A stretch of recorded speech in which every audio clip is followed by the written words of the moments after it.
Whew, right on time. Morning. Good morning, everyone, and welcome back to the Breakfast Show with myself and my favorite and only co-host, Jose, here on my right. Good morning, everyone. Good morning to all the refugees, soon to be permanent residents of. Yo, man, this guy, he is out, huh? Where's he at right now? No more hood stuff, right? No, because it is a hood summit, so I think it's a couple of days, so he's probably still gambling, or maybe he just went to sleep. I don't know. I mean, it's Vegas, right? It's Vegas, so things are wild there. But yeah, welcome everyone. We do have quite a lot of things to talk about today. We have, of course, some CPI reports that came out. The ding ding is for it's related. An hour from now. So not apparently, consumer prices rose at annual rate of 2.9% in August as weekly jobless claims jump. The consumer price index, I will pull up the thing once everything's refreshed and updated. Okay. It was expected to increase 0.3%, and then they basically say this is breaking news, please refresh, but I'm pretty sure that I can find a single post on X that tells me exactly what I need to know, or someone in the chat, which is even better. Coming in clutch. Yep. So August core CPI rises 0.3 month over month, so in line. Core CPI rises 3.1 year over year, also in line, which means, and I'll pull up the heat map with pre-market. Man, this is such a, I don't know why for 85 episodes, nobody wanted to mention that I can show the pre and post marketing on this heat map. Are we in episode 85? I think it's 85 or 86, yeah. I missed a few, so maybe for me, it's a little bit lower, but yeah, this is basically what we're looking at right now, pre-market. Don't look at the side here. Nothing, basically, for now. Nothing for now, which Oracle's again is running. Fine. Synopsys, yeah. Synopsys is up 5.3, after being crushed yesterday, but. Yeah. Last night I was reading their transcript. I do think it's a dip buying opportunity, even after this 5% growth. Yeah, maybe we can talk about it later, depending on if we have any questions about it. But there were two reasons the company mentioned it kind of saw a bit of a slowdown. But yeah, let's see what else do we have. Morning, good morning. Do we say good morning to everybody? Good morning, good morning. Yeah, I do wonder where everybody is watching it from, because if you're from the West Coast, it's super early. If you're Central, maybe it's still very early. East is 8:30 a.m. I wonder, that's also a question. Do West people wake up this early to watch stock stuff? Yeah, that's wild. You should be sleeping. I mean, I appreciate you being here if you're from the West Coast, but you should be sleeping. Correct.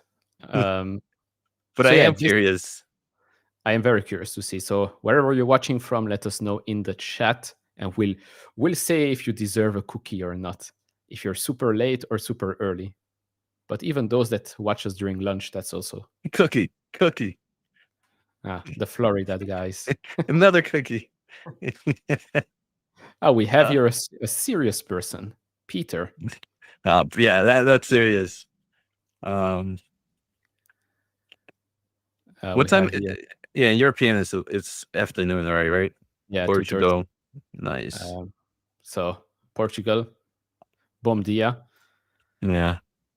So basically, for those that are joining us right now, CPI report. Yesterday we've got PPI reports, which actually came in better than expected, and today's CPI report came in line with expectations, which is probably why we're not seeing anything move that much at the moment.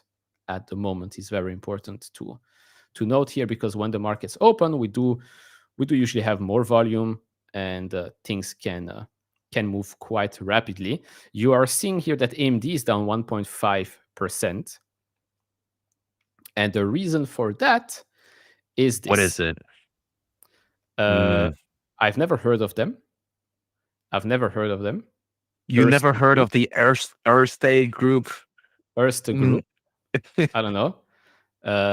So they downgrade AMD to hold from buy. For 2025, AMD sees further growth based on the increasing demand for high-performance CPUs and GPUs in data center environments.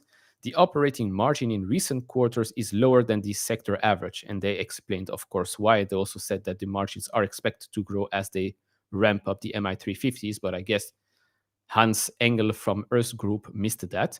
The EBIT margin was even slightly negative in the last quarter. In view of the fact that the operating margin has not yet improved the group's below average return on equity, we rate the current PE ratio as high. So that's why AMD is down 1.5% today. So for them, it's more of just a valuation thing, right? Not even just the pricing multiple. It's too high. Yeah. And it's more on the current PE ratio. They didn't even look at forward PE ratios. They're just looking at trailing 12 months. Interesting. Yeah. I do want to say the other. Obviously, I'm in people, but Nvidia's chip, the one that they just announced, is 30-inch. It does increase. I was gonna say, if before Nvidia released this new chip, which is the CXP chip, I forget what it's called. CXP GPU. It's a new form of chip that's used for a special type, for special process within the AI workload. Before this chip, the MI400 was gonna look like a true competitor to the Vera Rubin 200. The MI400 to the Vera Rubin 200 platform. They were both gonna have about 72 GPUs. They were both gonna have about I think if we remember from Nvidia, from AMD's AI event, it was almost a 1-to-1 ratio on a lot of things. And now with this new chip, Nvidia actually doubled their performance in that platform. It went from 3.3x versus the GP300 to about 7.7 x or around those numbers. So I wonder if this is going to maybe create some pressure for AMD in the future, and maybe some analysts are going to come out with the same thoughts that I have right now, that now you're going to have AMD is going to need to step it up a little bit more here for the MI400, which is still possible. We're still about a year away. But I also saw this one. So that's one thing. I'm going to be working on a video on that in the upcoming hours. But the new chip is definitely changing a little bit of the landscape here for the Vera Rubin, which is on the late 2026 era. Yeah, no, it's going to be interesting. It's funny. I just had a talk with someone, random, on the street, Just watches randomly on the street? the channel. No And way. yeah, and yeah, That's pretty we're cool. talking actually, yeah, we're talking Nebius and this and price targets and whatnot. And price targets are just price targets. Like most of the stories behind the price target don't always make much sense. It's usually just because of the stock going up a lot or the stock going down a lot. Sometimes some of the stories behind the price targets do make sense. It's always nice to hear, especially from analysts that have been following certain sectors, certain industries for quite a long time. For example, Dan Dolev for fintech makes a lot of sense. In the semiconductor space, there is what's her name? It's one that's always on every semiconductors earnings call. It's a very good one, I think, from Needham, if I remember correctly. So it's always good to hear what they have to say, but I rarely take it that seriously, to be honest. For those Yeah, who joining us, price we do targets, yeah, are for me nothing. It's more like the analyst comments that I just want to see the yeah, reason behind it, and maybe do they have something that I might not. They tend to have obviously better supply chain information, or some information that could cost us thousands and thousands of dollars. How they read it is a whole different story, and that's why I'd rather just them share it and we kind of interpret it our own way.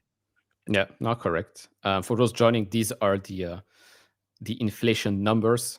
So basically, they came in line. And not basically, you can clearly see they came in line. Yes, here the month over month 1.4 estimated was 0.3, but all the rest here, the year-over-year comparison, the core CPI all came in line, and this comes after the PPI report yesterday, which came in better than expected. And by the way, usually we get CPI before PPI. This is, I think, one of the very rare cases where the PPI report came in before the CPI. Why is that? I don't know. If you know, let us know in the chat, because it's quite peculiar. Sorry, price targets. David here. Leo, I know you saw kind of not much movement in actual stocks, but have the indexes move with any of these CPI Not numbers? much. Not much. The 10-year yield is now it's basically at 4% at the moment. 10-year yield is at 4%. Pre-market, it seems like we are flat for now, flat green. And stock-wise, it's also flattish. Yeah.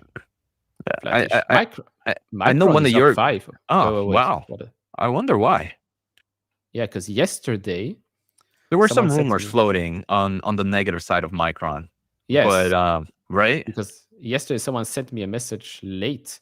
It's like, do you hold Micron? Did you see what happened? I'm like, no, I checked the stock. It was down like 1 point something, but I didn't see anything, and now it's up 5%. So I wonder, it's because Citi raises price target. So now we care about the now we care about the price target. Like David said, now we know we like it. We like it. Yeah, they raised from 150 to 175. And it seems people are still coming in. Welcome. Welcome to the channel. But Yeah, we have people yeah, from so everywhere. it seems like AMD's down on negative price targets. Micron is up on positive price targets. But yeah, I saw those. There were some rumors that Micron is lagging a little bit in sending customer samples of HBM4, mainly due to Nvda having reportedly increased the threshold of bandwidth speed that they need. So that's the rumors I heard. Did you hear something else, Neil? Unfortunately, with Micron, we've covered this for quite a lot. It's like 1 week, lots of positive news. Another week, some negative. But remember, a month ago, we got Micron's updated guidance on the upside. And so I don't know. I highly doubt that this company comes out a month and a half before they report with an updated guidance on the upside, and suddenly things aren't going as planned for them. Yeah. Semi-analysis, I don't know if you saw, yesterday produced an article, and it was interesting. On the free side, they mentioned that at least for Nvidia side, how much do you think HBM is part of the bill of material for like a H200 or B200? What would be your guess? Or if you saw it, maybe you already know. What would be? I didn't see it, but because the bill of materials is extremely long, as we know, right? It's lots of components, and HBM, I would say it's probably not that big, percentage-wise. Do I have to say? Yeah, just a random percentage that you think. Ooh. And yeah, it includes like TSMC's manufacturing, the advanced packaging, includes everything in this, right? The bill of material. Yeah. So 10? 50 to 60% is HBM. Really? Yep. Huh, you tricked me there with your way of asking this, because I was like, it's probably going to be very low, because if it's I thought I was giving more like surprise of how big it was. It's pretty crazy. No, in my mind, it would make sense because it's extremely important. Yeah. But like you mentioned, it's like so many steps in between it. And this is why many people like for TSM is like, why isn't TSM like seeing the type of revenue growth? It's been a market beater, but it's like for the bill of materials of these AI chips, it seems like HBM is the one dominating. And I guess that's the scary thing when if Samsung and other players come out. Well, this is the incentives to make sure like Nvidia and AMD and all these players want more memory companies, because for them paying 60% on bill of material on one item, it's pretty much how big tech doesn't want to pay Nvidia a crazy amount of numbers, and they are looking for more competition. We're seeing some greens all over now, Neil. We got Oracle up 1.6%, Adobe up 1.6%. What's that super green on the bottom there by like Workday? Fizz. It's not even super green. It's just 2.7. That's pretty green, pre-market. No, I mean, technically, when you look at it, because everybody, AMD's next, AMD, Nvidia, if you look at the memory side, it's always increasing. And it makes sense because you want a lot of memory. The thing is, you got SK Hynix, Micron, and you've got Samsung that's expected to come back as well. But that's about it. I think the bigger issue is that they all have to anyways go through TSM, and that's the bottleneck at the end of the day. Yeah, and Renato, I wasn't trying to make it seem like TSM wasn't doing great. I mean, we're seeing the numbers. You just get a lot of analysts asking the questions, why can't you increase your margins dramatically or stuff? And TSM, I think, is just being more not extremely money hungry. They just want that long-term partnership. So they're growing at a great level, in my opinion. But I was just showing how even with all the capacity demand, HBM is still 50 to 60% of BOM, which is wild because then there's so many other things out there. Timothy has this question. CPX doesn't have HBMs right now. So this is, I think this is the Chinese player, Timothy, if I'm remembering correctly. If this is the Chinese player, they don't. And one of the things the current administration is trying to do is make sure that China doesn't really get much HBM, even from our own players or South or Korean players like Samsung, what are those? SK Hynix. SK Hynix. Because there's been recent reports that show that HBM now is like the true strength of some of the AI workloads. So if we can kind of eliminate or reduce the amount of HBM that they can get, we can actually even increase reduce their AI rate of innovation, I guess you can say. But yeah, HBM is becoming, has always been extremely important, but now it's becoming even more and more important here. For the Nebius folks, we do have the price of the $1 billion share offering. That's at $92.50. So about $1 lower than where we're at today. So not bad. Not bad for that one. We do... for the Open Door folks, I'll quickly touch on that. Open Door is up 31% pre-market at the moment. I have a couple of shares. if I can just finish this one, Yeah, because I sure, did sure. make a mistake. So with Timothy CPX, so Nvidia Rubin CPX, that's their new GPU, Neo. They decided not to use HBM for it. They're actually using GDDR7.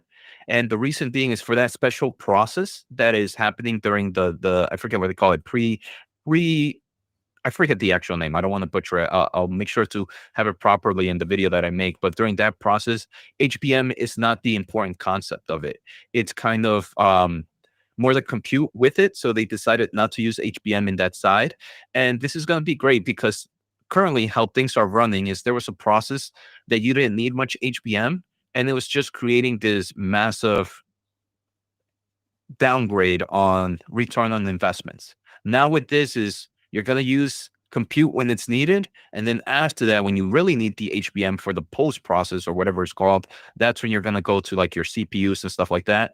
Now I believe AMD and all these other players are most likely going to create some type of chip like this as well, because it really is a smart move and it's going to help increase the ROI of AI servers. Roberto here, thank you very much. And yeah, this is something that we talked about a bit yesterday. So what if I told you that 100% certainty the Stargate money is not real? What would that do to the market? OpenAI promised $300 billion to Oracle, 11.9 CoreWeave, and 10 billion Broadcom. Now, the thing with that is that in my head, parts of the money, parts of all of these huge contracts are the same, like 300 billion. So in that 300 billion, the money does flow through the other players. Because they don't have the money. OpenAI doesn't have the money. Oracle definitely doesn't have the money. SoftBank doesn't have 300 billion or $500 billion either. So yeah, OpenAI and CoreWeave, that $11.9 billion deal, $10 billion on Broadcom. It's a good question. Like, it's a good show. Where's that money come from? Who's financing or co-financing all of these projects? I don't know. Projections? And that's why I think, this is the investment style is like, you have to pick a side. Do you believe the money is real or do you believe the money is not real? If you believe the money is not for either side, I keep saying this is at least they gave us the numbers of revenue to expect for the upcoming years. So we can make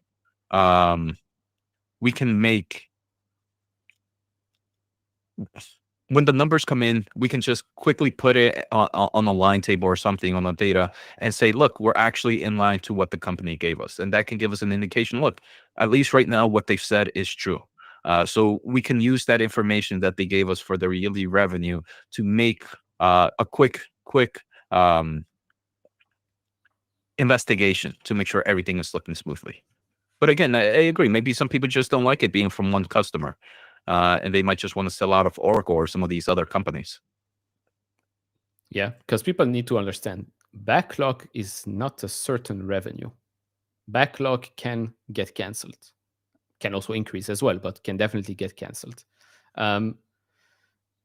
Quickly touching on Open Door, because I know there are some open warriors in the chat. I am an Open Door shareholder from $1, so I am 7x. I have 7x my $1,000 in a matter of a month and a half, which is insane. So Open Door names Kaz as CEO. He is was the COO of Shopify. The founders, Keith Rabois and Eric Wu, will rejoin the board, and Khosla Ventures, which Keith Rabois is from, and Eric Wu are investing $40 million in PIPE financing. And the stock is up 30% before the markets open. Now, this, of course, is a big move because, well, it takes a CEO that is more AI related, also comes from Shopify, has done a great job there, makes sure that the founders are back. The only issue that I have here is that the founders are also the reason why the stock crashed previously and the business burned a ton of money. Yes, of course, interest rates skyrocketing didn't help, but fundamentally, the business did not perform as expected either when these dudes were in charge. So it's not always like, oh, it's the best case scenario. It's let's see what happens from here. I am, of course, happy with the way the stock has been moving. There is a huge post on X from the, again, new CEO of Shopify, of Open Door, previous CEO of Shopify. He's very excited.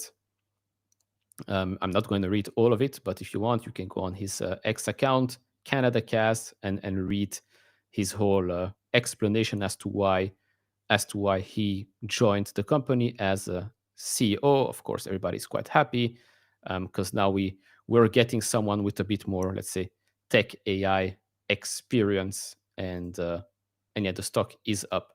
Do I think that the stock can go up to $82? Probably not at the moment, because a lot needs to change from a business perspective and macro in order for that to make sense. And I'm sorry to say, but the fiscal year 27, $12 billion in revenue were made up, and now it's $12 billion of fiscal year 29 revenue that's also made up. So we'll see what happens. To me, this is the YOLO bet that I have. It's been working so far, and we'll see what happens. And thank you to Ro for the super chat. You hit the buy button for Nebu, so congrats on making money on that. I'm still a buyer. I'll be buying opportunistically, but thank you for the super chat, and we'll try and find more Nebuses out there. We'll find. There's also this super chat that just came in, Neil, from Sloth to Synopsys versus Cadence. To be honest, Sloth, I don't follow Cadence that much, but I was reading on Synopsys' earnings yesterday. They actually had earnings, Neil, and the day after, they had a conference event. And one of the questions was, what do you think about what's happening? What did you not maybe share in the earnings that you wish you would have shared? So they did paint a little bit more picture. So Synopsys has three businesses right now. They have kind of their EDA, design automation software. They have their IP business, where it's pretty much if a company wants to design something, Synopsys has already created a lot of the legwork, so they rent it out. You kind of get like a royalty fee or some form of fee behind it. And the third is kind of the with the new acquisition of Ansys, they kind of have the simulation and I forget, simulation and something else market. Now, they mentioned that two out of those three markets are doing pretty good, and they expect to continue to see a strong growth. The market that they're seeing weakness and they had to lower guidance for was the IP. And the IP, the reason they saw weakness there was two reasons. The first reason is it does seem like their IP is used heavily in China, a little bit more than its competitor, Cadence. And while the IP is a tricky thing, for example, if you're an AI chip company in China, you can't be using a lot of their IP. But if you are an automotive company, you can. So it's very volatile there, but they wanted to be very conservative, and they reduced their kind of China revenue expectations. The second thing is, it seems like they put a nice amount of money on IP for Intel's 18A, and they were expecting Intel 18A to kind of get more internal and external customers than they're actually getting right now. So they had already kind of put that in their guidance, and now they're being more conservative and saying, look, we're actually not seeing that much traction on Intel's foundry side for either internally and externally that we thought we would. So we're reducing the guidance there. So to me, it tells me their core business, which is their EDA, is still doing pretty well. And this IP business, it seems to be in my opinion, a slip up that can definitely impact the stock for the next few quarters. But I think the long-term potential is still there. I mean, this is now a stock. If I thought this was the stock. I was like, that's wild. It is trading at these ratios. So what is Cadence trading at right now, Neil? And what is Cadence PE 97, forward PE 48.9. Can we do the same for Synopsys really quick?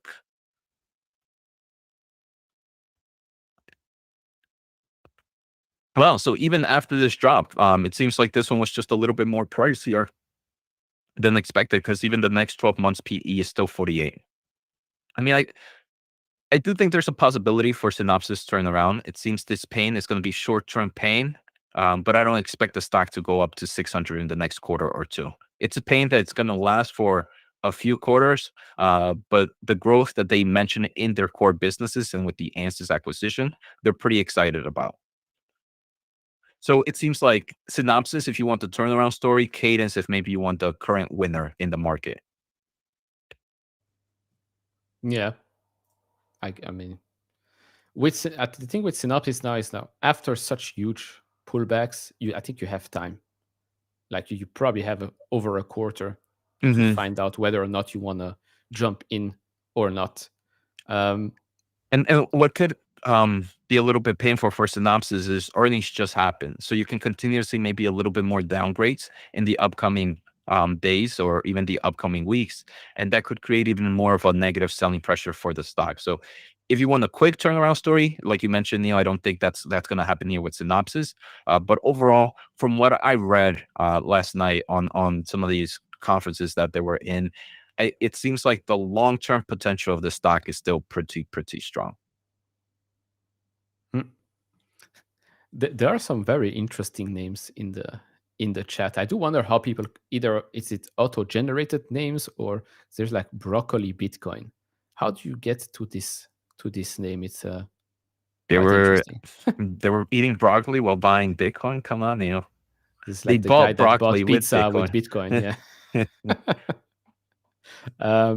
So the big, I think it's a big company. Yeah, big company reporting later today. It's Adobe. It's a stock that has been crushed. It's down 48% since the highs back in 2021 and 44% since the 2024 highs. It's a company worth around $150 billion. Trailing PE 22.7 times, forward PE 16.2. Still expected to grow revenue compound 9.5%, but it's probably going to be 10%. EPS 12% compound for the next 2 years. And margin-wise, it's actually excellent. Margin-wise, gross profit margin 89.2, free cash flow margin 41.8. Those are last 12 months margins, by the way. Net margin here, net income margin 30.4%.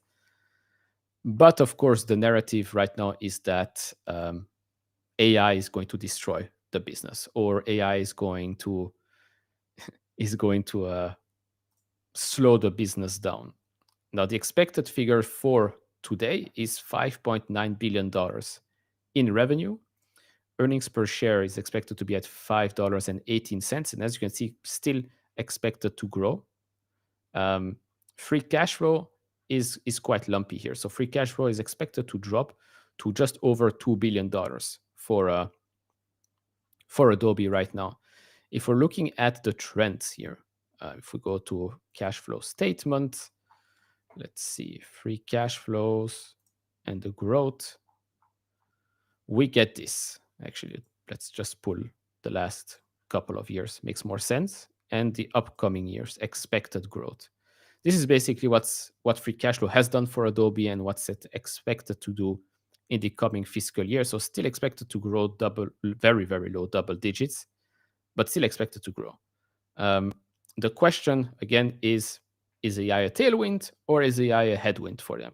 If it's a tailwind and they keep their free cash flow margins, then they should accelerate revenue a little bit and free cash flow could be growing faster than this. But that's up to them. That's up to them. Yeah, and I think that's going to be the question every quarter from here on to at least the next, till the year ends, right? You know, is what is AI doing to this business? Even if they do good numbers, you can continue to see maybe some negative price action. I know that we're still having some, if I recall correctly, they're still having some discussions on how to really do their AI monetization.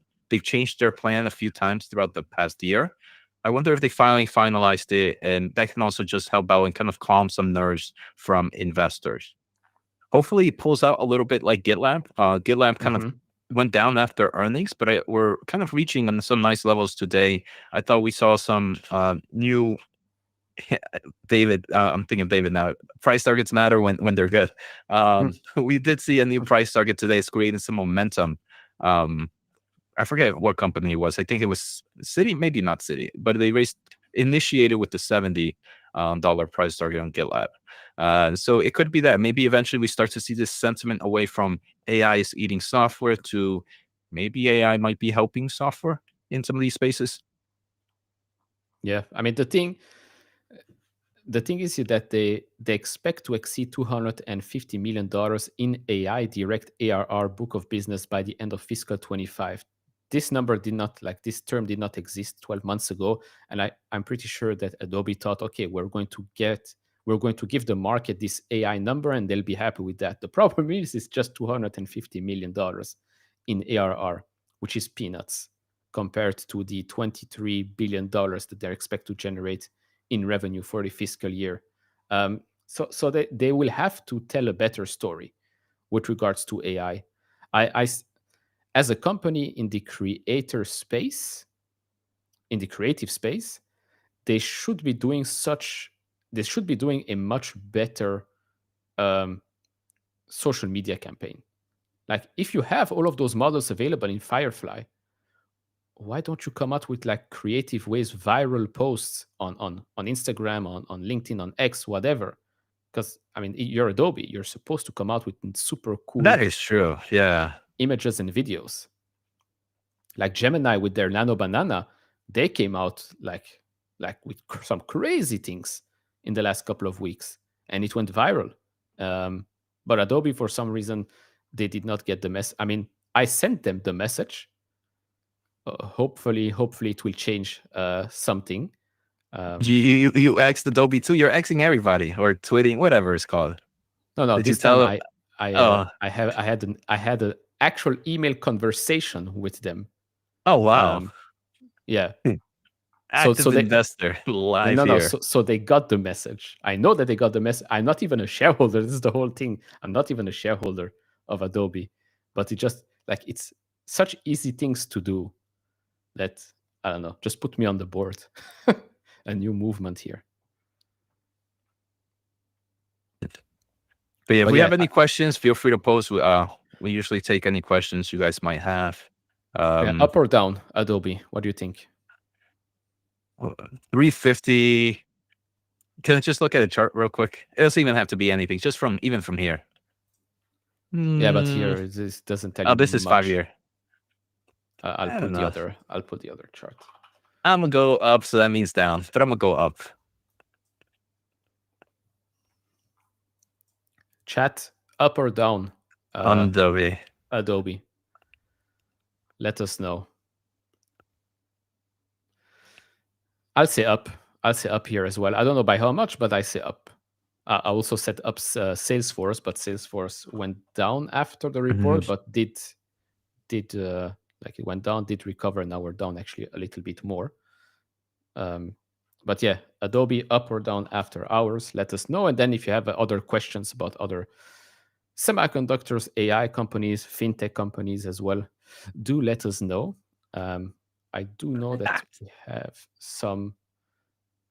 We have some the trade desk move. So we have here down, up, up, down, down. For now, it's like 50-50. It's a 50-51. So the trade desk dropped again yesterday. For those that don't know, Netflix and Amazon ads, they reached a partnership. Last quarter earnings call, there were a lot of conversations during the trade desk earnings call about the threat of an Amazon. They downplayed it. And so when this comes out, of course, the market is like, yeah, maybe there is a problem here. And so KeyBank came out today with the following thing. We are not surprised by Netflix DSP diversification. Netflix Amazon ads partnership highlights Netflix growing diversification of demand-side platforms, which we believe should help improve ad monetization and support LDD revenue long growth through 2027. I believe that Netflix has also a Microsoft deal. For the trade desk, we believe this is one more negative headline that we view as exacerbating bearish sentiment and suppressing the multiple. Given the DSPs serve different objectives and offer complementary data sets, we suspect to see some multiple relief over the next 2 to 3 quarters as the trader's execution returns to normal. And so they maintain their overweight rating on Netflix with a $1,390 price target. That's 35 times 2027 PE, their estimated PE, which is quite crazy when you think about Google in this case. Again, Google is at 22. So this is EV to EBITDA, not even EV to EPE. No, for the trade desk is Oh, EV to EBITDA. okay, 35. Yeah, never mind. Netflix is the PE. 2027. Google is next 12 months 22 times. It's crazy. Yeah. Then you've got the trade desk at $88. That's 25 times 2027 EV to EBITDA, which is not cheap, but definitely cheaper than the trade desk usual rate. And Neil, I think this is for me one of the things where I wish I understood more about the technology and the steps behind DSP, right? Because is there a possibility that there could, like they mentioned, there's places where they're not overlapping and they're still going to be sharing complementary data? I think if I understood that a little bit more, I think I would be, I think someone who understands that really well would be able to tell if this is really, really just a sell-off that's overextended, or if there's some truth behind it.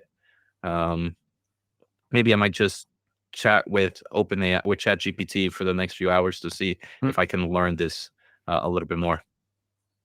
Yeah, plus also difference between the open internet, the walled gardens, etc. Because Amazon ads is a lot just from Amazon Prime ads.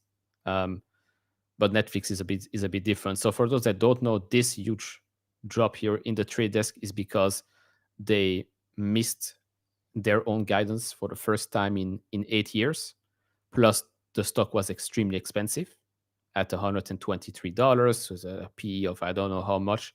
So the stock crashed completely to $43.6. Stock was not cheap, but less expensive here. Made a lot more sense. Then I said it on a couple of videos. Stock went up too much, too fast. And so we reached this point right here, $90. They reported earnings. Earnings were fine, but again, it was priced to way more than perfection. Stock was also too expensive. There were some questions here again about the competitiveness of the trade desk of Amazon. And so the stock did drop again. And now we're back to the same prices we've been here at the April lows, which is also oversold at the moment, which means that I like it way more here than before, obviously. But I'm not jumping in. The reason why I do not own the trade desk anymore for a long time, actually, is because I also own Meta and Google, and advertising-wise, I'm much more comfortable owning them. I know the upside might not be as big, although the upside from Meta and Google combined was way more than just holding on to the trade desk because of the other things that they're doing. But the trade desk is a very good company. The question here is a big question mark on, okay, can they return to growth? Because growth has been decelerating. Can they return to growth? Can they reassure the market that, yes, there is no real big threat from the walled garden players, such as an Amazon, for example? That's the thing. That's the question that the market is asking right now. And I do think that here as well, you will have a story of a stock where you can have and take your time until the next earnings report and earnings call. Even if it goes up, at least you got more information. Because now you're not flying blind, but you won't be as comfortable. You can always have a super small opening position and then work your way up as you get more information. But yeah, we do today, have some questions coming in, Neil. Maybe we can tackle. Yeah, sure. Or are you still going here? Trade desk, go ahead. I'll let you finish here with trade desk. Just to look at the PE real quick. So trailing sits at 63.2, which is much lower what it usually was. And the forward sits now at 27.6, but the growth rates are also coming down a little bit. And so You're now in a point where, yes, multiple wise, you're lower than previously. It's definitely the 5-year average, but you're also growing faster. And that's why the stock got crushed. And so I'll repeat the same thing. I like it more here, but I'm not a buyer because I'm more interested in other Other names at the name. moment. Yeah. All right, Neil. So we got TK plus 15 here wondering, Yeah. what are your thoughts on why Microsoft is going to the leasing route with Nebius and which other hyperscalers will be next? I think all hyperscalers are going to do something similar here, Neil. I mean, we already saw Google. It hasn't been confirmed, but it's kind of been confirmed. Google's doing it with CoreWeave. Google's doing it with TeraWolf. Right now, we hear the same story. We are compute constrained, and that's either via more power limited. So I think we're going to see this. And I think all these hyperscalers, are still going to build their own AI infrastructure. They're just kind of leveraging themselves or hedging themselves, however you might be seeing it, on expanding more through these leases.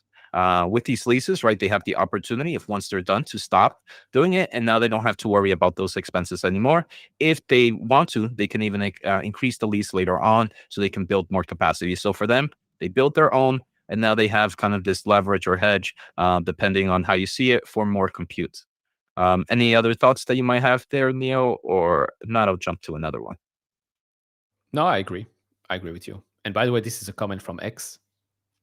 Oh, One of wow. the Wow. One of one the of the few. rare shiny Pokemons that we have here. Here we have, hey, Jose, I'm following you since last year and only invested in Nvidia. Should I diversify now or wait and buy? Can you provide me long time stocks to hold? I mean, I can't provide for you. I mean, I personally don't have all Nvidia. So there's already a big difference between your investment style and my investment style. I mean, in the past, I've done plenty of videos of some of the stocks I like, where I've liked the CoreWeaves, I've liked the AMDs, I like the Gitlabs. Luckily, all those have kind of risen. I'm also into certain ETFs, which if I wasn't to, if I only wanted to hold Nvidia, I definitely would have ETFs that would help me diversify a bit. But if you're all about having 100% in one position, that's all to you. Um, Neil, any thoughts here? I'll pass this one to you. Any thoughts on Applied Digital right now? No, I mean, yesterday, CoreWeave was up 16.8%, Applied Digital 11.7%, Iron up 11.3%. A lot of momentum definitely with these types of players. The big difference, of course, between all of those players, Nebius included, even Cypher, and all the others, is that CoreWeave has already made a huge switch. It has contracts. Nebius just got a huge contract. Applied Digital has also like that 15-year contract with CoreWeave. Iron and Cypher are waiting, but Iron is already making the switch. They're already making the move. So with Applied Digital, I mean, it makes sense. The stock did also pull back. I'll actually pull it up real quick. So Applied Digital, it went up a lot, of course, on the announcement of the deal. Then we dropped. Then we went back up after the latest earnings report and also the update we got from the contract. Then we peaked here at, well, basically the price we were at right now. And then it dropped. It pulled back a little bit, 20%. Healthy pullback. Then we have momentum from that Nebius deal with Microsoft, Oracle's earnings report. And so here it is making its way back up. Maybe also because the market is trying to put all the puzzle pieces together, Applied Digital, CoreWeave, OpenAI, Oracle, maybe we might see more money flowing into these companies, more contracts. Again, it's maybes, right? Lots of maybes. We don't know what will happen. Same here with Iron, although Iron does have a quite profitable Bitcoin mining business. It's the market putting, just like us, we put our chips on a couple of names, and now we wait and see if we do hit the jackpot with these names. I do still have a very small position in Applied Digital. We have another question here. Christian, Chris, why did Marvell not move such with Broadcom? $67 seems a good entry. I like Marvell. I really do. The reason it didn't move with Broadcom, Chris, is this is really like a competitive market for them. If you're not going with Broadcom, you're going with Marvell or some of the other players. And Broadcom announced a lot of big wins, so the market is rightfully giving the award to Broadcom since they're the ones winning these customers. Marvell, you still have maybe some issues. They during their earnings, they talked about certain volatility in their revenue recognitions due to them still being very limited to the amount of customers. And then Broadcom comes out and says they get even more and more customers. For me, Marvell, I like it, but this is a smaller player, less than $70 billion market cap. When you compare Broadcom to like $1 trillion, over almost two. I think we're almost getting too closer to two. I think we're at the one. Are we at the 1.5 at least? I think, Yeah. 1.5 for sure. Yeah. So, I mean, I feel like this is a little bit like comparing your AMDs to your Nvda. AMD would be Marvell. Nvda is Broadcom, the clear winner right now. I actually do believe that Marvell here can grow, and if it does grow, it becomes a multi-bagger opportunity. But that doesn't mean I'm bearish. Broadcom. I think Broadcom is definitely doing pretty strong in that space. Yeah, I agreed. Also, quick shout out and good morning to June and Lisa. Really appreciate you coming in and talking with the chat, and of course, always tuning in as well. Now, the Oscar video has not been released yet; will be later today. I will discuss, of course, the recent move of the stock, the potential ACA subsidies being extended, and some more information there as well. And a shout out to Sam here. Talks he has sleeps here on GitLab. And he believes it's the only pure play DevOps platform out there. I agree. I think right now with a lot of this, and Sam maybe can agree, is in this market, any form, especially in AI coding, right? That's what we're hearing: AI agents, AI codings. So the market is pretty scared, in my opinion, for the what ifs. What ifs AI somehow controls this whole space? And they kind of put GitLab in just kind of like some form of coding company, but it does so much more than that. And even if you're using a coding agent like Cursor or some of the other platforms, you're most likely going to come for GitLab for the whole life of that coding, whatever you're creating. So I like it, but I think the market sentiment will continue to be a little bit iffy for now. But it seems just based on some of those charts lines, the trend might be shifting a little bit more to the positive as we're getting above some of those lines. If you follow Neil's black magic.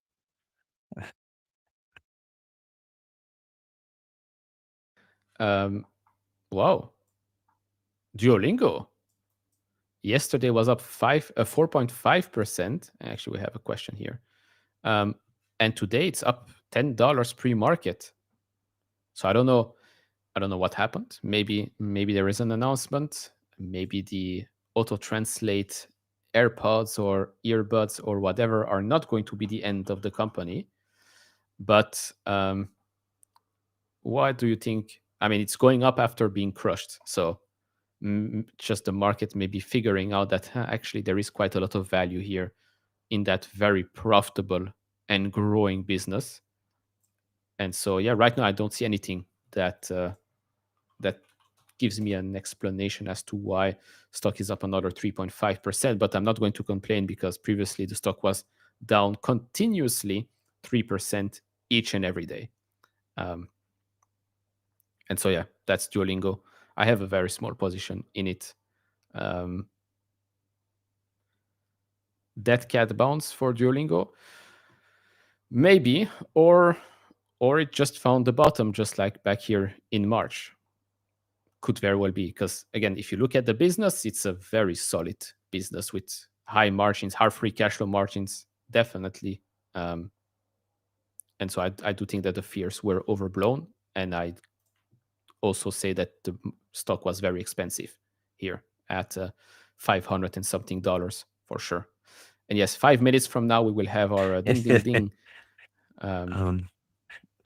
Neil, Bruno has an interesting question here. Bruno wants to build a position in Nebius, wants to learn all the ins and outs of the company. Could you please tell me some true sources where I can get the information, their website? Yeah, I would say first their shareholder letter that came out this recent earnings is actually a pretty good way. And Bruno, some of the things that I like to read, right? This is the AI infrastructure market, their core market, right? And they have their other things. So the first things I would like to understand, right, Bruno, and you can find it in their in their shareholder letter for their quarter two earnings is what does their power outlook look like? Where are they building? Just to kind of understand how they're building their kind of data centers and where they're building it, how they're allocating GPUs. The second thing is what type of GPUs are they putting into them? I would like them to have newer GPUs, and that's exactly what they're doing. Then they also within that shareholder letter, they talk about kind of the reliability of their servers and their solutions and how they also increase their efficiencies because they built a lot of the stuff in-house. I think that also helps with the margins. So understanding what happens there, read the ins and outs of there. So that would kind of cover their core business.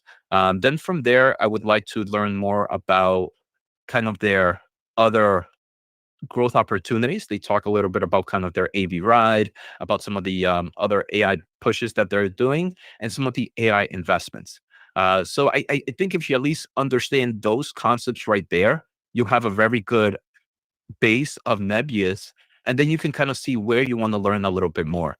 But I think understanding their AI infrastructure, how they go about building it, how they go about their servers allocation, and then understanding some of the other side businesses would definitely be a great base. Anything else I might have missed, Neil? I know you're a bigger Nebius shareholder. Any interviews that maybe you might have watched, or if for Bruno here who wants to get more information, what would you else suggest? Yeah, so I'll shout out Manuel on X, MCV. Wait, let me pull this one. MVC, sorry. He had a very good interview with the co-founder of Nebius not that long ago. So I highly suggest to go watch this interview right here. It's an hour. You can put it in 1.5 to go even faster, but very, very good information coming out of that conversation. Nebius, of course, since it's again a new company that went public, you don't have to go back that long to understand the business. Go back the last earnings call and the one before that, earnings call and report. You should be fine. And I'll, of course, shout out myself because why not? I have enough videos on the channel that could help you understand and see what Nebius has been up to for the last 9 months or so. So yeah, that's the way I would go at it. Man, let's see. There were a Let's few, I see. think, a few other questions I had, but we have 2 minutes. I don't know if you want to pull up the heat map really quick, Neil, just to see how things are looking pre-market. Yeah, quick shout out here to Taz. Thanks for the super chat. What do we think about Symbotic, the robotics company? We quickly glanced over it a couple of times. We never really dug into it that much, but from what we saw, it was pretty impressive. But more than that, I cannot tell you at the moment. Robotics is, of course, an area that is expected to grow quite a lot. Same with drones. And so they are definitely, it's not a small company either, which makes it less speculative in this case. Yeah, I mean, very similar, Neil. We don't follow it too much. I don't follow it too much. The only thing I do know is they did kind of purchase some of the robotics portions of Walmart, and now that becomes a customer of theirs. So they do have, because they are bigger size, they already have some interesting customers and some interesting IP. AI is definitely going to revolutionize the robotics market. I think the market that's gonna ding ding ding ding ding ding ding ding ding ding ding ding ding ding ding ding ding ding. The market is open, but it's gonna revolutionize the AI market. I think industrial robotics, things like like ecom, like distribution centers like this, are going to be one of the first players. I mean, we see it with the Amazon already. They're using thousands and thousands and thousands of robots. So yeah, the market is open. Millions. Oh, The market is open. We've got ding dong, ding ding ding. dongs across the board here. Oh man. Markets are open. We'll see. All right, close it. Oh, Wait, what's this that? That was a lie. Had to quickly refresh that one.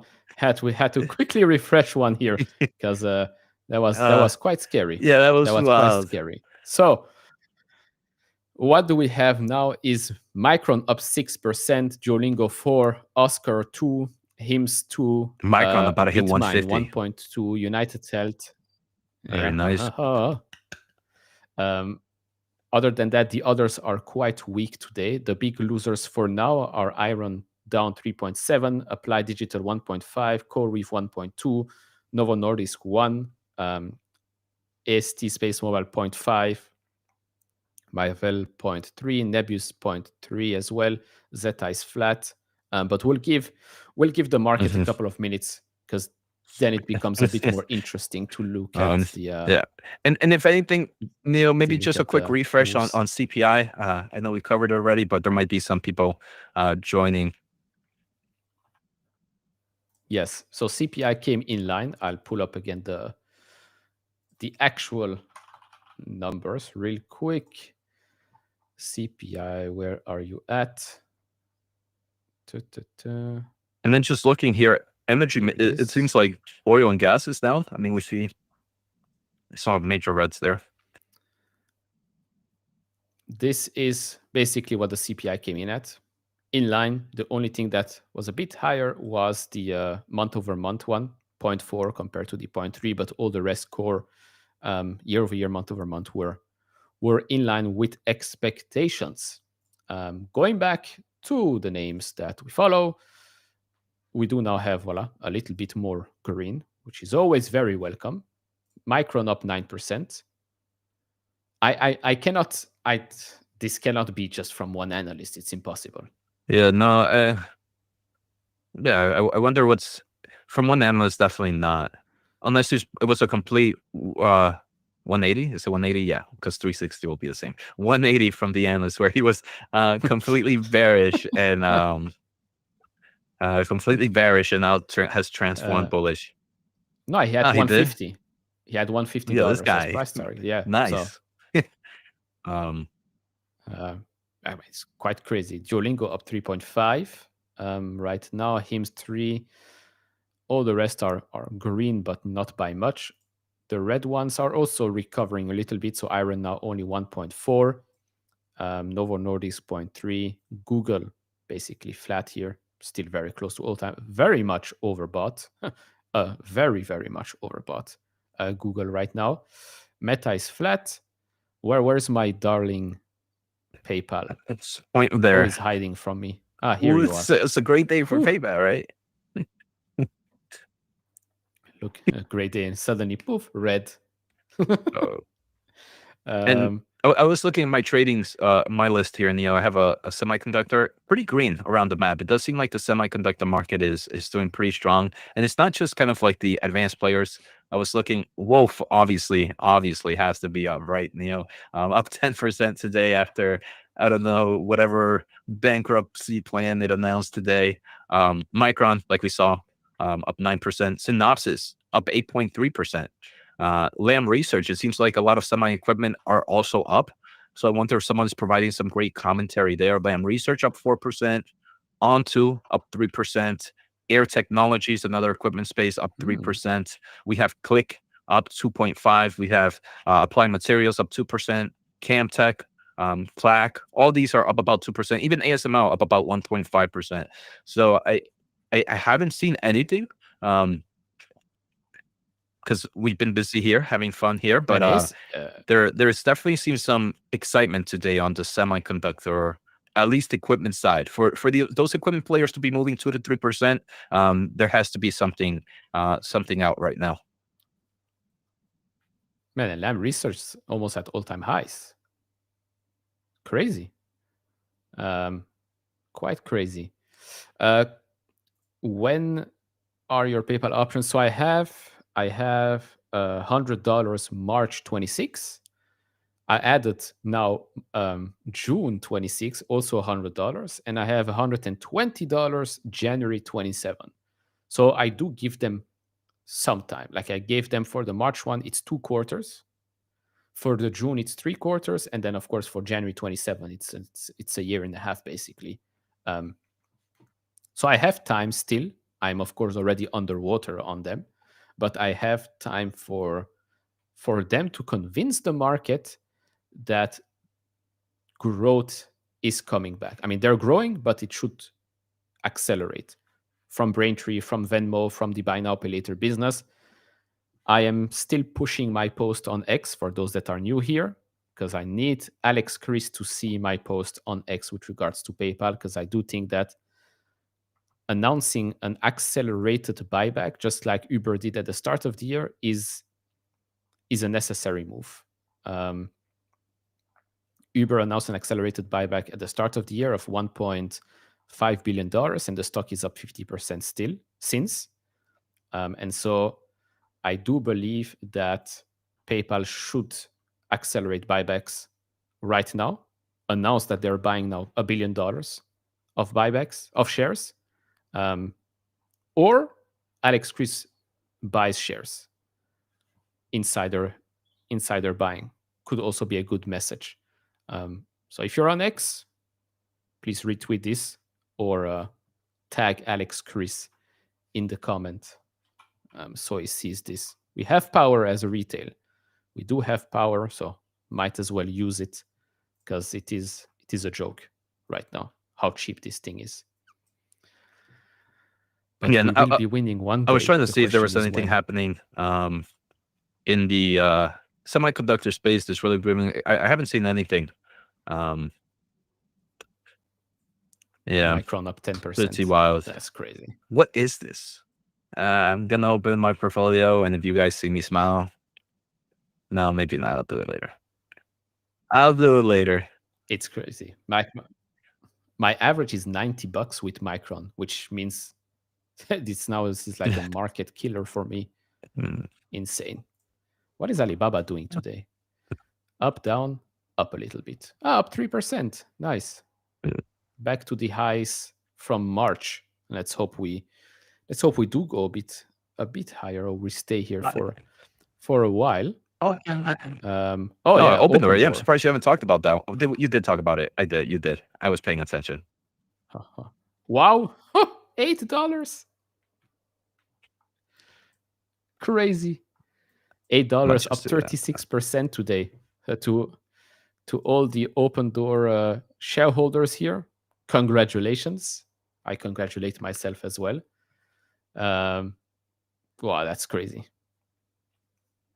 That is crazy. But it is very important to know that nothing changed fundamentally financially for the business at the moment. Roberto's saying that you can't comment on verify. Yeah, because I put it on verified only. Yeah, it's because of the bots. Good point. I don't own PayPal, but I do use it. I'll change it. Okay, now everyone can reply. But guys, do you actually use PayPal? I use PayPal when I need to. In the US, of course, you will be using Venmo quite a lot, I think, especially the younger demographic. And third of all, Braintree is not a product that you see, but you can be using it. It's like Adyen or Stripe. You don't see it, but your payments might be going through that system. Plus the buy now pay later side of things. Again, I'm not saying it's the numbers say it. That's the thing. Whenever you don't believe in a story, all you have to do is just look at the numbers, and that's it. But yeah, who needs PayPal when you can just buy Open Door and 7x your money in 2 months? This is or even more. If you bought under $1, you are very rich. Dre has this question, Neil. Are you guys not worried about potential chip tariffs mentioned multiple times by Trump?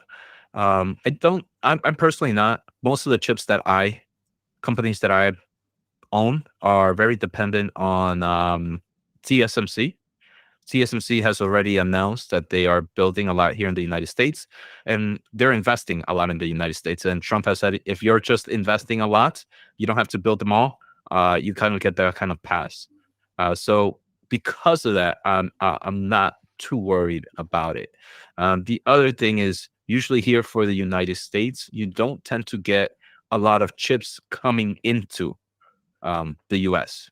Usually you get the finished product. You don't buy, very rare do you get just a random. Obviously you have your yourself market, and like Best Buy, you can buy like your own memory, you can buy your own CPU, but most of the consumers are buying a full laptop. Now when you're buying a full laptop, you don't get hit with the tariff will go on the laptop. It doesn't go on the chip individually or the products individually. So I think this is just more noise than anything. It's more the potential volatility it could create, but in reality, I don't see much pain here, at least for the companies that I own. Maybe there might be certain chips that come from Europe to the United States for final assembly. Then that might be interesting. Or if chip from China comes to the United States for final assembly, it's all about final assembly, and most final assembly doesn't happen here. Look at that quote here from Stefan. Men lie, women lie, but numbers don't lie. The eyes don't lie either. AIs don't lie? I think AIs It's all about the hallucinate. eyes. No, AI lies, but eyes don't. How about AI's eyes? It's all about the eyes, Chico. Depends who, not Gemini.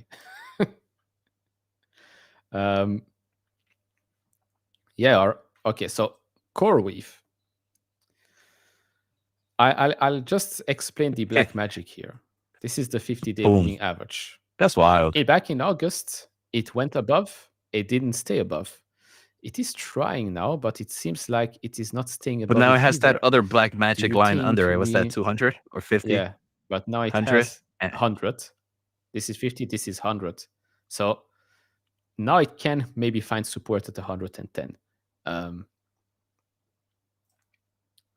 Because I do want a little bit more of CoreWeave, I'm not going to lie. I mean, SMCI numbers lie. Oh my goodness.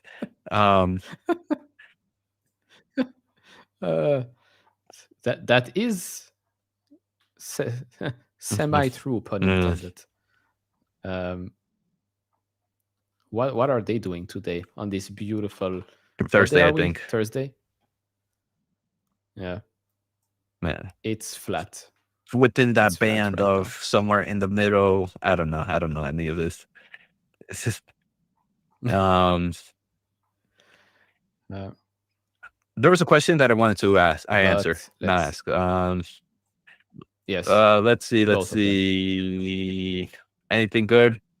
Stargate numbers lie. That could be true. It all depends. Do they lie or are they out of context? OpenAI. I'm not open, but open. Just open, not OpenAI. When are you letting your lotto play done? Or you? I think did you sell a little bit, Neil, to maybe cover some of your?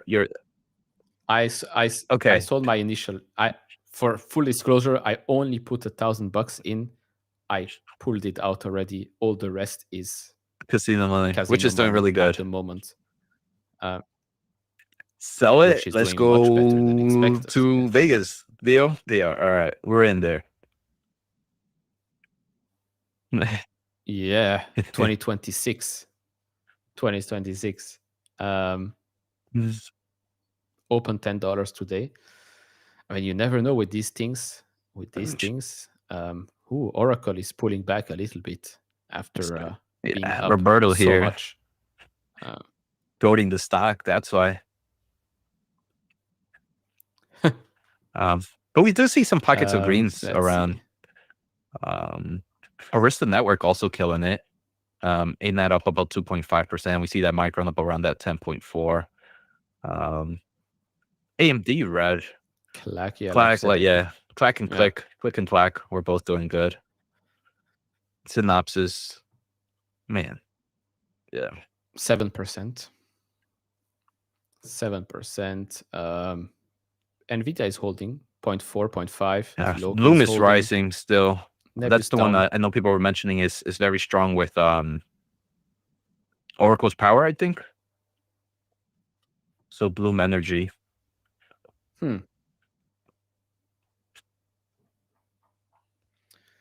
What you told me another name yesterday from the Vertiv, energy guys. VST.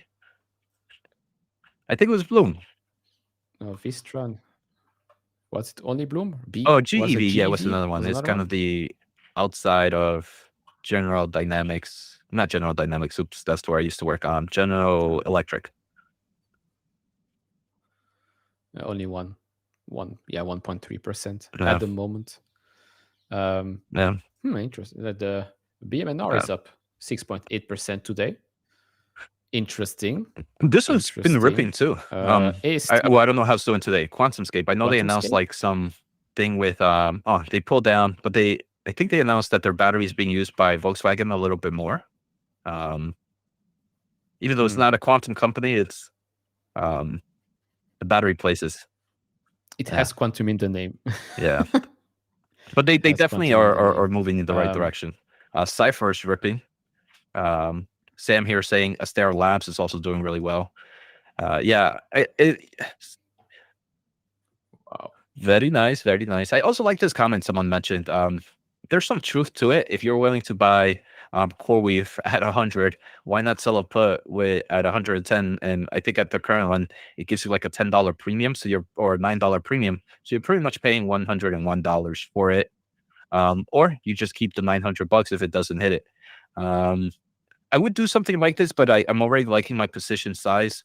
I'm now not gonna be buying shares of CoreWeave anymore, Neil. If we get to $100 though, I'm gonna start selling puts. And if I do get the positions, that's fine. If not, I don't mind just collecting the premium from it. But I'm already happy with the positions that I'm in here with CoreWeave. So now it's more just if I get exercise with any puts, I might start selling below 100. Fair enough. For the AST Space Mobile people, we are I think we are just not oversold anymore, but we have seen a nice pullback down. It's a bit in no man's land right now, just here on the chart wise. There's the 200-day moving average at $32. Although we could be finding support at the previous resistance back here in August 24. But with them, of course, it's about making sure that they do start generating revenue sooner rather than later. As for Rocket Lab, where are they at the moment? Rocket Lab. Here. Rocket Lab is still above that 50-day moving average, which has been respected. It's not overbought anymore here. And with Rocket Lab, it's, of course, they're already generating revenue. And now we're waiting for that big Neutron launch. I'm not expecting much. I'm expecting a liftoff. And I think that would be quite good. But I do expect a quite volatile move from that, whenever that will happen. Should happen this year. Question is when. The question is when. Let's see. Dave, yeah. I did cover Dave, I think, a couple of weeks ago. It's one of those, Dave and Sezzle is one of those companies that have been obliterating the market. It's also a fintech name. Thank you. Have been obliterating. Yeah. Dave's are okay. Quite an interesting name of a company. Yeah. Quite an interesting name for a fintech company. But here as well, we have seen a pullback in the company. Sezzle is a buy now, pay later company, which has also seen a 50+% pullback. It is now stabilizing around the same price, which is also closer to the 200-day moving average. Interesting, cheap in my opinion. And an IPO of this year, which I will cover, I promise, I will cover this week, is Chime. We are now oversold. Very big pullback from the IPO day. And I think it's an opportunity. I'm not willing to buy it because I have enough fintech and enough companies. But it is very interesting for someone that would like to buy Chime because it is very popular in the United States. I know you know Chime. No, Have you I think heard I about might it or have, but I not? don't know if it was because of the No? IPO. Yeah. Fair enough. Do they? Fair enough. Because Mhm. I did check Google Trends, and Chime is very popular in the US. More popular than SoFi on Google Trends, actually. Oh, which it's I an was app. It's an app. surprised. No. Oh no, never heard of Also, it. yes. Klarna, yeah, Klarna, IPO'd yesterday. Klarna IPO'd yesterday. Yeah, what did they do? I mean, we know it went down, and it went down even more today. Okay. The IPO price was 33, 35 bucks, I think. We call Chime the SoFi from Alibaba. Isn't that like the Temu of SoFi then? Temu, yeah. The Temu, yeah.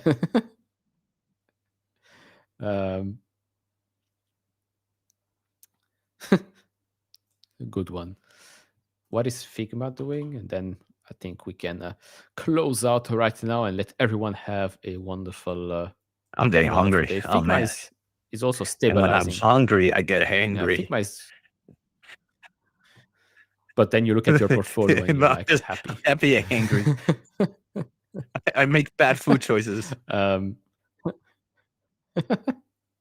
Figma is also stabilizing here, so that's interesting. Octo got delisted. What do you mean? Octo, the 8Co company? I don't think it got delisted, but this was wild. This was crazy. But yeah, all in all, market seemed fine. I mean, especially the stocks that we follow, they seem okay. This is the heat map at the moment.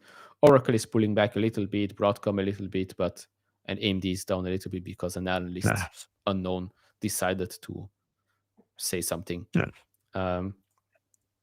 But yeah, with that, good luck to Adobe shareholders today.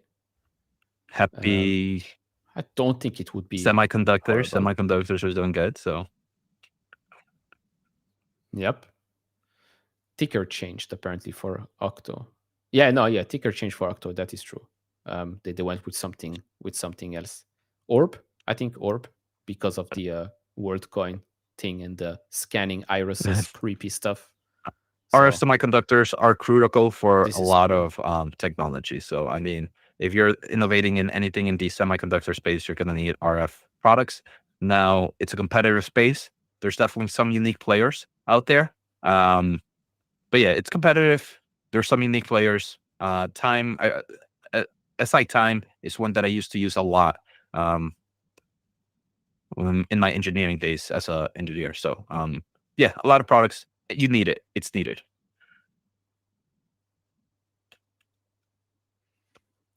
And thank you, everyone that have joined us, whether it's 5 a.m., 6 a.m., 5 p.m., midnight.